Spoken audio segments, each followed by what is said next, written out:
안녕하십니까, 전영철입니다. 오늘은 성경적인 손주 양육 첫 번째 시간입니다. 첫째, 위기에 처한 대한민국의 기독교입니다. 최근 우리나라의 기독교는 세 가지 어려움에 직면해 있습니다.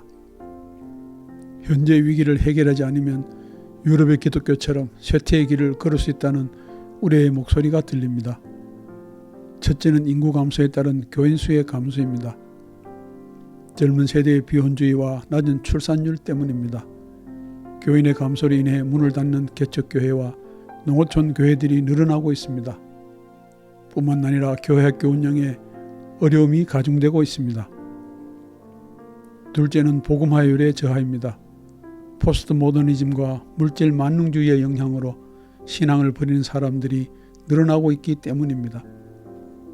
이 시대는 마치 그때 이스라엘이 왕이 없으므로 사람이 각기 자기 소견에 옳은 대로 행하였더라라는 사사기 21장 25절의 말씀을 연상케 하는 무신론의 시대가 되어가고 있습니다. 하나님의 말씀을 제멋대로 해석하고 자신의 뜻에 따라 살아가는 사람들이 늘어나고 있습니다. 출산율 저하로 인한 기독교인의 감소보다 더 심각한 문제입니다. 셋째는 믿음의 조상들이 물려준 신앙유산이 다음 세대에 전해지지 못하는 일입니다. 일제강점기에는 신앙의 계승이 강제로 막혔지만 경제가 발전하고 물질적으로 부유한 오늘날에는 후손들이 스스로 버리고 있습니다. 출애굽에 성공한 이스라엘 백성들이 하나님의 은혜를 저버리고 스스로 우상 숭배에 빠진 것과 같습니다. 신앙의 세대 계승을 위해서는 교회는 물론 가정에서도 신앙교육이 이루어지는 것이 중요합니다. 자녀들에게 하나님의 말씀인 성경을 가르치는 것은 부모의 의무입니다. 예수님께서 3년 동안 제자들에게 하나님의 말씀을 가르치신 것처럼 자녀들에게 하나님의 말씀을 가르쳐야 합니다. 말씀대로 살아가도록 인도해야 합니다.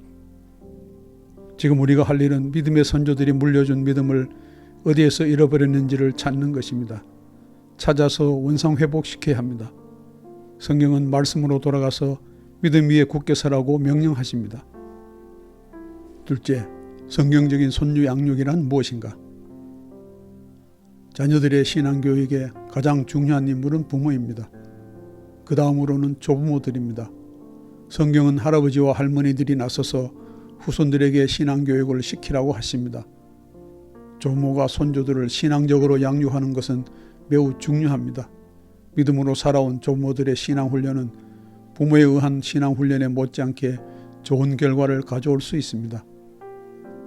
조부모들이 손주를 양육할 때는 성경에 기록된 방법으로 말씀을 전해야 합니다. 디모데후서 1장 5절 말씀입니다. 이는 내 속에 거짓이 없는 믿음이 있음을 생각함이라. 이 믿음은 먼저 내 외조모 로이스와 내 어머니 유니게 속에 있더니 내 속에도 있는 줄을 확신하노라. 디모데의 외할머니 로이스처럼 어린아이들을 성경 말씀으로 양육하며 하나님의 자녀로 살아가도록 신앙훈련을 시키는 것이 성경적인 손주 양육입니다. 세상 지식을 가르치는 것이 아니라 성경 말씀을 통해 스스로 예수 그리스도를 구세주로 고백하고 세례를 받도록 가르치는 것입니다. 조상으로부터 물려받은 신앙을 자기의 후손들에게 물려줄 수 있도록 교육하는 것입니다. 성경적인 손주 양육은 조부모가 젊은 부모의 성경적인 손주 양육은 조부모가 젊은 부모의 자녀 신앙교육에 간섭하는 것이 아닙니다. 그들의 부족한 부분을 보충해주는 역할입니다. 맞벌이 가정이나 한부모 가정에서는 자녀 양육에 조부모의 도움이 절대적으로 필요합니다. 격대 교육이라고도 부르는 조부모의 손주 양육에서 신앙교육이 가장 중요한 요소가 되어야 합니다. 젊은 부모와 힘을 합쳐 하나님이 기뻐하시는 믿음의 후손을 양육하는 것이 성경적인 손주 양육입니다. 위기에 처한 대한민국의 교회를 바로 세우기 위해서는 믿음의 세대 계승이 이루어져야 합니다. 교회와 가정의 어른들이 후손들을 위해 기도하고 그들에게 하나님의 말씀을 전해야 합니다. 이를 통해 우리의 가문이 하나님의 말씀에 순종하고 나아가 하나님이 약속하신 축복을 받도록 해야 합니다. 셋째, 성경적인 손주 양육은 꼭 필요한가? 시편 78편 3절에서 6절 말씀은 조모들이 후손들에게 여호와의 말씀을 전해야 한다고 말씀하십니다. 자녀뿐만 아니라 손주와 아직 태어나지 않은 그 이후 세대에게도 믿음의 유산을 전하라고 명령하십니다. 자신들이 조상으로부터 듣고 배운 것을 하나도 남김없이 전하라는 명령입니다. 이는 우리가 들어서 아는 바요 우리의 조상들이 우리에게 전한 바라. 우리가 이를 그들의 자손에게 숨기지 아니하고 여호와의 영예와 그의 능력과 그가 행하신 기이한 사적을 후대에 전하리로다. 여호와께서 증거를 야곱에게 세우시며 법도를 이스라엘에게 정하시고 우리 조상들에게 명령하사 그들의 자손에게 알리라 하셨으니 이는 그들로 후대 곧 태어날 자손에게 이를 알게 하고 그들은 일어나 그들의 자손에게 일러서 자녀들에게 믿음을 전해주는 것은 부모 세대의 의무인 동시에 특권입니다. 부모가 주어진 임무를 제대로 수행하지 않을 때 후손들은 다음 세대가 아닌 다른 세대가 될 위험성이 있습니다.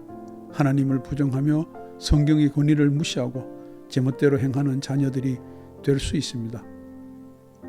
인생 산막을 살아가는 조모들은 직접 혹은 간접적으로 손주의 신앙을 위해 노력해야 합니다.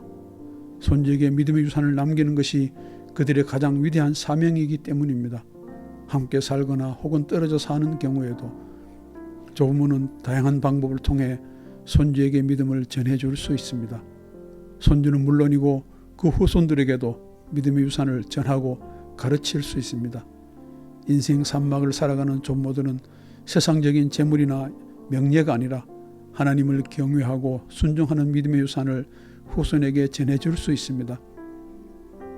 앞으로 성경이 우리에게 가르치시는 손주 양육에 대해 함께 기도하고 나누기를 원합니다. 감사합니다.